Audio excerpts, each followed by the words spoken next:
and it is going to be Kevin Say versus Giacomo Petrobelli then to get the penultimate round of the British GT Championship underway. Down towards Paddock Hill Bend, Petrobelli makes a good start on the outside. Rob Collard trying to shovel him round the corner. He's right up behind, round the outside of the Mercedes. Tries to go Petrobelli. He's done it, I think, on the outside line. He's down to third place as they go down towards Graham Hill Bend. But the good news is everybody through the first couple of corners safely, although that said, there's one on the grass coming out of Druids, back onto the tarmac, hopefully. I think we've had a spin, in fact, coming out of Druids. One car off the road. Yeah, Optimum McLaren 90. Looks like it's hit the wall. It's taken the barrier out. How much damage? It's probably on the other side of the car. Another cautious start was Martin, the Lamborghini. He got jumped originally by Tilbrook, who's now behind. But look at Dawson, now over the back of his teammate. These are 1 and 2 in the championship, but in the other order. As you see a move from Smith down the inside of Howard, is there going to be contact? Fair driving by both. Good effort by Mark Smith, didn't come to do anything right. The McLaren, in the meantime, number 90, is still stranded on the side of the circuit coming out of Druids. So the GT4 champions-elect, effectively, are not moving. That suggests we're going to end up with a safety car. Peter Daly, the race director, will be keeping an eye on all of these pictures. He'll be keeping an eye on what's going on. He'll give them time to try to fire up the engine and get going. If the car can't move, we're going to have to scramble a safety car. It is on standby, I think, as the field comes down to the end of lap number 1 then. So it is Giacomo Petrobelli, despite this Damocletian investigation hanging over him, in the lead of the race as they come up towards the timing line. There, 84 Ginetta leading in GT4. Safety car is called then. Safety car is called. You can race until you get to the line, but the safety car will neutralise the race. Damage to the tar wall, you can see it was a big whack. This is the GT4 start then, so heading down towards Paddock.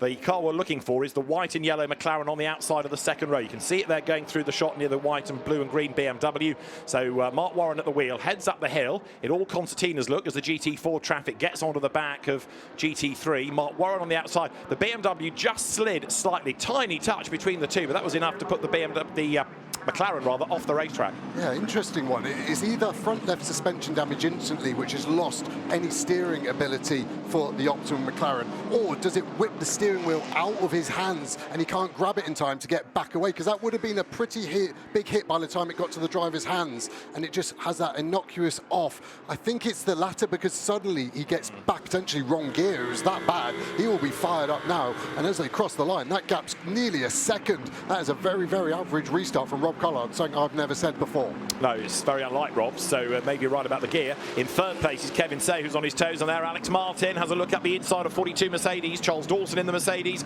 Alex Martin, who will hand over not to Sandy Mitchell, his regular co-driver, but Patrick Cuyel at the flying pin. A drive-through penalty for number 7 Aston Martin. Giacomo Petrobelli gets a drive-through penalty for the grid procedure infringement we saw. So the leader has a drive-through, and he's going to take it within 3 passings of the timing line. Yeah, and he's going to take it on that third one, because he needs to get that gap as big as he can to the GT4, so he doesn't have to come through them. At the moment, he's got 9 seconds, so he needs to get another 16 seconds in the next 3 laps. That's right on the cusp of the difference between GT3 and GT4. 9 seconds a lap in clear air, so he could do that as we see his GT4 battle here. The 69 Mahiki Ginetta against the Century BMW. They're fighting hard. Garlic had a good qualifying yesterday, but his teammate Blake Anglis had a puncture, so that car has been working its way through. Brandon Templeton behind Simon Orange, and we've got fire there on the Ginetta. Jack Mitchell, our GT4 leader. I think that's the exhaust on the right-hand sill. He will want to get out of that. That's not the nicest place to stop, but he's got the horrible decision to get out, and you can see why, because that cockpit is engulfed in flames. Expect a full course yellow. Yeah, I was going to say at least a full course yellow, probably a safety car, because we're going to need fire truck, fire marshals to this. This might help number 7 Aston get back into the game,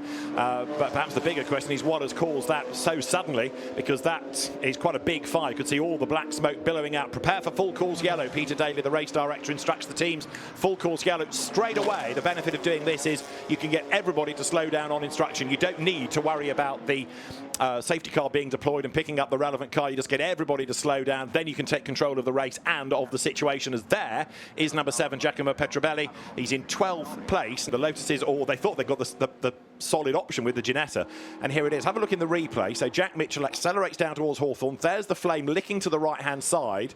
but that's not flame spitting out on overrun. By this stage, we've got a real problem. You can see the flame again coming out at the side of the car. The smoke as well. Jack knows about this. He aims for the best place he can out of harm's way at the next marshal's post, but the car's already well ablaze. Bryn thanks, we're back green, so it's Rob Collard that leads the way from Kevin Say, and then Charles Dawson up to third, and with the two cars ahead having extra long pit stops, that car suddenly looks as though it's going to be very competitive for a race win. In GT4, meanwhile, there, Ravi Ramyid tries to fend off number 69 of Luke Garlick. Garlick tries to chop up to the outside line for Druids, but he's not going to be able to do that. That BMW defending really well, but Ramyid then, does he compromise his own line into the hairpin? Got away with that.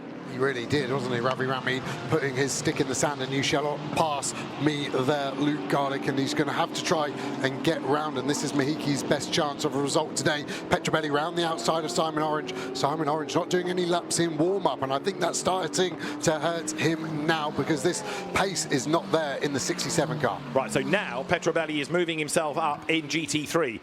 So he was through the GT4 traffic just before we went safety car, and now he's starting to make some progress within the GT3 ranks as well. Collard, in the meanwhile, though, trying to edge away up front.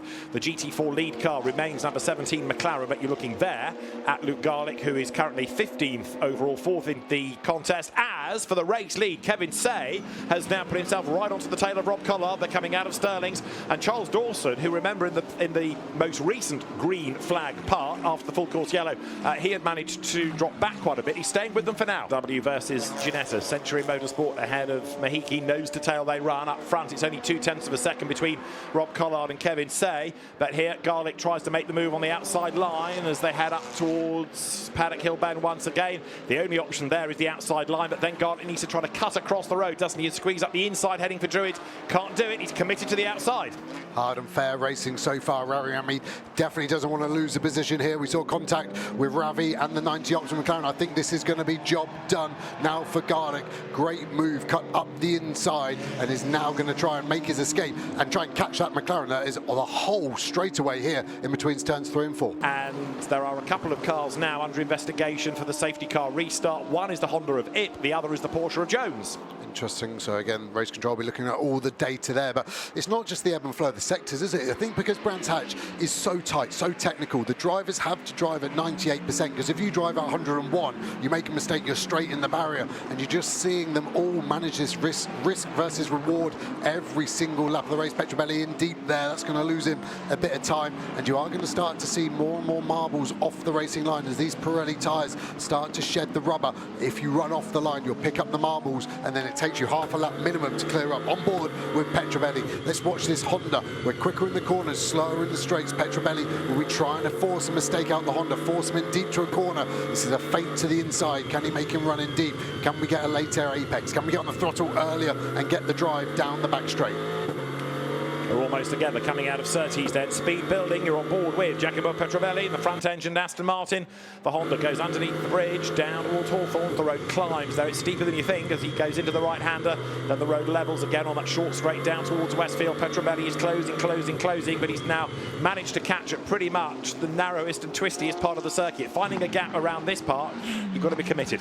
And gain on Smith in that paddock McLaren in front. Rob Collard, by the way, the race leader, has done another fastest lap of the race, and he's extending the gap now over Kevin Say. There is Petrobelli. He's up into 7th, and the top 6 beckons, we reckon, before he has to bring the car into the pit lane to give way to Johnny Adams. So he's chasing after Mark Smith. It was about a second before he cleared the Aston of Andrew Howard. So let's see what Giacomo Petrobelli can do then, as the American driver Mark Smith is his next target. That's the leader, Rob Collard, 2.9 seconds now. Last time around, another 10th gain. Fastest lap of the race done by Rob Collard a couple of laps back. And there he is, heading into Druids with another back marker. It's Brandon Templeton ahead in the BMW. That McLaren is being driven absolutely flat out, but it can do nothing against a GT3 car. Night and day difference. Yeah, the size difference as well. Smaller tyres, heavier cars, less aero, more physical. And the teams will be looking at it. George here coming into Sector 3. Sector 3 takes 23 seconds. There's only 17 seconds until the window opens, so he could box this lap. Is it too risky? Is George's pace good enough where they don't need to get Hopkinson in as early? But this could be our first pit stop, the 17 McLaren, as he loses the place to the 42. GT3 stays out for another lap. Yeah, it does indeed. So Harry George will do one more lap at least. Well clear of Luke Garlick now in second spot, who in turn is keeping Brandon Templeton's BMW at bay. The gap between the leaders within GT4 is a whopping one now, because only does Luke Garlick come across the line now. 10 seconds, in fact, the margin. Collard leading by over 4 from Kevin Say for the outright race lead. And in the first sector, fractionally slower. In the second, he was fractionally quicker. So let's see what the end of the lap offers up. Dewis to Kirchhofer, down again, 6/10 for the race lead. This is the view from the Aston Martin. That little dot in the distance is the Hugo Cook-driven Lamborghini, 2.6 seconds the margin, and that time around, Hugo Cook's lap was quicker by 0.02 of a second. The top 7 cars last lap were separated by less than 1/10 of a second. That shows you the quality of the drivers, these top world-class pros, and the world-class balance of performance. We're allowed to have all of these different manufacturers with completely different car setups, engine size, engine placement, chassis configuration, able to lap so closely. But Kirchhofer, on average, is quicker, and he is gaining on Dewis. And I think that's going to be a battle in the next 2 laps. And I think it's probably 7 or 8 laps until Johnny Adam on the back of Cook for the final podium position. Dewis compromised slightly on exit. Look how dirty the track is. Kirchhofer looked like he was backing out of that move as we see Sven Muller aboard the Team Parker Porsche against the back of Tom Wood, lap record holder here, of course, and they've caught Plowman up in the paddock McLaren. Gap, but he's closer than ever before. This is game on for the race lead. Just under 41 minutes of the race to go. Nose to tail, heading down the hill again towards Hawthorns. The grunt of the Mercedes AMG versus the aero of the McLaren. And on this part of the racetrack, Dewis just the stronger. Yeah, Kirchhofer there. Just want to highlight a point. When we were on board there and he picked the throttle up before Dewis had started accelerating, he negated that concertina effect, the anticipation of when Dewis was going to accelerate. World class from Kirchhofer there, and that is what you see of a man of the moment. He's looking for a new contract in motorsport, and at the moment he is making himself a very attractive proposition to any manufacturer in motorsport. Marvin Kirchhofer chasing after Cian Dewis.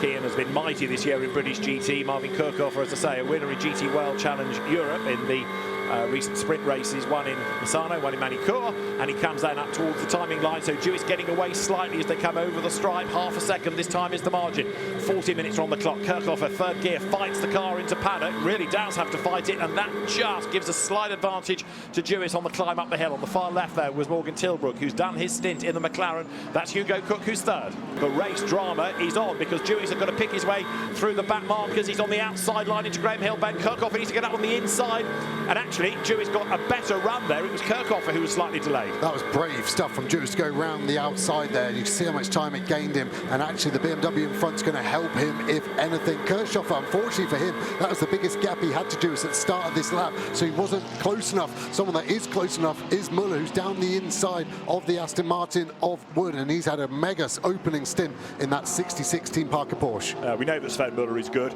and he has been a real asset to the championship this year. I know it's been a tough season for him, for Nick Jones, for Team Parker Racing, but Sven Muller is just an absolute standout in a Porsche. Now look, Hugo Cook is getting closer, isn't he, to the 2 leaders. Kirchhofer, having dropped back slightly in the traffic, has got to regroup, but Hugo Cook, who in fairness is somebody else that has come on leaps and bounds over the course of the season. He goes through the most recent dust storm there, kicked up by Marvin Kirchhofer, and he's certainly closing. You can see the top 2 leaving nothing on the table. So close. We're looking now back at the GT4 Optimum car. Muller to the inside to Plowman again. We said it was a move lined up, and I said about contact potentially getting riskier towards the end of the race. Turns out it was right, and I think Kajal is going to get past Muller. Yeah, he is indeed. Sven Muller then on the inside. He's tapped Martin Plowman into a spin. Now, if Plowman can't get going, this is exactly what the leader did not need. There's damage on the Porsche. There's also damage to Kuyelan. I think he's gone over some debris, hasn't he? Because he wasn't involved in the contact, but something has happened. He nipped through, and he's actually picked up some damage. As you can see, he's got Marcus Clutton, the driver from Oldham, clambering all over the back. So Barwell will be looking at this, and that's Muller who's gone straight on at the end of the straight at Hawthorns. We're going to end up with a yellow, come what may. Kuyelan's heading for the pit lane. If he gets that far, because a tyre may well have gone down or he can't turn, he's in the gravel, as you see. That's at Sheen Curve. He keeps on digging. I think the tyre may have gone bang. Then he ran over some damage, some debris. It's wobbly, it's flapping, and it's low. So a tyre has gone on 78. He's run over some debris on the road. That's done for him. And Sven Muller has picked up enough damage to be off the road at Hawthorns. So all of a sudden, the race is turned upside down here at Brands Hatch. it kills the championship for the teammate of Kajaya there, Alex Martin. It was always going to be on an outside chance. Sven Muller, I think, is 100% to blame there. It was too late, too much of a lunge, a diminishing gap on the inside of Plowman. We say how aggressive he is. We're about to find out then. It is now as they accelerate out of Sterling's. He gets the drop by a length, so it's a good restart by Jewis, and Marvin Kirchhoff is going to have to be really, really brave coming through Clark Curve to have a go, going up towards Paddock Hill Bend. We're back to green flag conditions, just under 10 minutes are on the clock. They're coming up towards the timing line. Cian Jewis leads the way. This is the end of lap number 61. Green again, down towards Paddock. He's not close enough to make a move, and Johnny Adam is not able to make a move either, as they're up the inside to put a lap on the Honda and to secure Silver Am honours most definitely. Tom Wood, leaders, nose to tail, 3 for the lead up at Druids. It was a great restart. Clutton trying to get down the inside of Bridger as well, who is an outlier contact there. Clutton always seems to find someone to rub up, gets the job done. He's trying to escape the Mercedes behind, and it was the race-leading Mercedes, I think, did a great job at the restart. Slowed it right down to a point where I think the turbos were out of spool there, and I think he knew he had a naturally aspirated V8 against a turbo V8 in that McLaren, and Kirchhoff was having to be in first gear, and that isn't the gear for a restart. Because it was so slow, it was his only option. So the gap when they came over the stripe was just over 0.3 of a second. There are the 3 leaders, and Marvin Kirchhoff now has absolutely nothing to lose. Cian Jewis, twice a winner this season in his first season of British GT, his first season of driving the Mercedes for 2 Cs, and after doing 1 race event only last year, it's just good to have him back racing. The former Carrera Cup GB champion comes down towards Sterling's. You've got Patrick Kuyler pretending to be 4th, and Johnny Adam unable to get past him and therefore make progress after Hugo Cook. The Aston, if anything, has dropped back a little bit on the resumption of the race. So it's these 3 that we concentrate on. The bad news for Kirchhoff, apart from not getting past Jewis yet, is that Cook is close enough to be a distraction as well. Yeah, Adam can't stay with Kajaya though in that, so that's not really been a story we thought it might be. Yeah, Cook and Kirchhoff are definitely the quickest 2 in the top 3. Cook going in deep there, that's going to lose him a bit of time. They've all got some track limits if they need to use it up as well. 8 minutes remaining. They want to make sure they finish not with a single life. Clutton, look at the pace he's got. He's caught Wood up very quickly. Again, fighting the car at Graham Hill Bend there, but he is on the last lap, so he comes now towards 30s then, this long left, and it climbs as well as you come onto the Grand Prix circuit now, onto the power. He's got Marvin Kirchhoff behind him, who looks fractionally closer, but we've been there before, and Cian Jewis has been able to stretch the margin. It has been another fantastic drive by Cian Jewis, and on this occasion, the pit stops and the compensation times has played right into their hands. Yeah, just making sure when they come through this final sector, it will be the last lap. Jewis's last sector through was actually his fastest of the race. Kirchhoff are getting closer, and this gap is small. It's 0.8 of a second. Get your stopwatch out and stop 0.8. That's how quickly these cars are going. And Kirchhoff are 1 final Hail Mary. Has he got it? This will be the last lap by 2 seconds. There's 1 more corner to go. Here they come to Clark Curve, and it's going to be win number 3 of the season then for Cian Jewis and Charles Dawson. It's going to stretch the advantage in the championship, and it cements an excellent season by both drivers and 2Cs Motorsport. For the first time at Brands Hatch, a Mercedes AMG wins. Cian Jewis brings it home. Charles Dawson and Cian Jewis win for the 3rd time this season. It's a delighted Dawson. It's a happy 2Cs Motorsport team, and Charles Dawson and Cian Jewis win by just under half a second from Marvin Kirchhoff and Hugo Cook 3rd. That's Johnny Adam 4th, from Tom Wood, from Marcus Clutton, Maxi Gertz 7th, Callum McLeod 8th, Martin Plowman 9th, and here to win GT4 for the first time this season, Luca Hopkinson and a very nervous Harry George, who dare not breathe as he looks at the monitors. The car's still got a couple of corners to go. Bouncing it over the curb is Luca Hopkinson then. The McLaren, another out of the Optimum stable, but the first time this car has won all season, comes now out of Sterling's down towards the right-hander of Clark Curve, and for the team that have, as I say, had so much bad luck along the way, this will be a really welcome, popular result. Up towards the line they come, and so Harry George and Luca Hopkinson head up towards the timing line. Checkered flag and a first win in GT4 for Harry George, for Luca Hopkinson, and it's been a mixed day for Optimum, but a big round of applause, because that is excellent news for the team as well. Overall in GT3, this is how we look. It is 155.5 points for Charles Dawson and Cian Jewis, just edging away a little bit more from Giacomo Petrobelli and and Johnny Adam, who are tied on points with Morgan Tilbrook and Marvin Kirchhoff. Why are the Aston Martin drivers shown as being second and the McLaren third? Because the Aston drivers have had a win. So if there's a tie break on points, then it goes to wins, then it goes to seconds, then it goes to thirds. Kevin saying Maxi Goetz are fourth, ahead of Hugo Cook. He is ahead of Rob Collard because they've not done every race together. Rob, remember, joined in a bit late this year. You've got Alex Martin next, ahead of Sandy Mitchell, and then Simon Orange and Marcus Clatton with Andrew Howard and Tom Wood to round out the top 10. One more race to go in British GT. First weekend of October, Donington the venue, and we'll see whether it is going to be the awesome Dawson-Dewis combination that comes out on top. They're certainly in the strong position, but as we've seen today, anything can happen in the British GT Championship. This is how we stand in GT4 with the advantage now, but it's a modest one of just effectively 3.5 points to Ravi Ramid and Charlie Robertson from Mark Warren and Jack Brown didn't score today. Harry George and Luca Hopkinson third after today's win. That's been a big help to them. It's Brandon Templeton and Chris Salkeld next, ahead of John Curry and Phil Keane, with Jack Mitchell in sixth. Disappointing day for Jack, leading the class, and again reminding people how good he is. Underfunded driver Jack, put him in anything and he's quick, but then unfortunately the car catching fire out at Westfield. But Ravi Ramid and Charlie Robertson finding themselves ahead in the championship, and after Alton Park, where they didn't score in either race, indeed didn't take part in the second, to have them in the lead of the championship, well, it's perhaps a little bit of a surprise even.